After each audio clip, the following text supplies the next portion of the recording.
Bapak Ibu hadirin Pak Bune, jadi di Quran itu termasuk di bahasa Arab standar ya, ada ajal, ada umur, itu berbeda. Ada ajal, ada umur. Usia di dalam Al-Quran, bahkan di bahasa Arab standar, itu diungkapkannya dengan kata ajal. Nah, jadi ajal itu pada awalnya itu bukan pengantar pada kematian, bukan, tapi batas dalam berkehidupan. Ambil contoh Quran surah ke-7 misalnya Al-A'raf di ayat ke-34, walikulli ummatin ajal, dan setiap siapapun, kelompok manapun, manusia yang berkomunal dimanapun, itu ada batas waktu kehidupannya. فَإِذَا جَاءَ أَجَلُهُمْ لَا يَسْتَأْخِرُونَ سَاعَةً وَلَا يَسْتَقْدِمُونَ. Kalau sudah tiba batas waktunya, maka tak bisa diajukan proposal untuk diundur atau ingin dimajukan. Jadi pikiran untuk bunuh diri itu kurang kerjaan. Karena kalau belum tiba ajal, minum obat nyamuk satu baskom pun tak akan meninggal.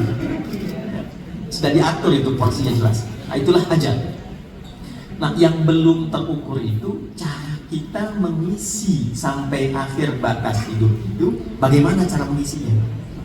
Maka datanglah kata kedua untuk memandu kita bagaimana berkehidupan hingga ajal tiba dan meninggalkan legasi terbaik sebelum kita menghadapi ajal dimaksud. Maka datanglah kata yang kedua, itulah yang disebut dengan umur. Jadi ajal, usia, batas sampai akhir kehidupan. Umur, cara kita mengisi usia itu sampai berakhir usia.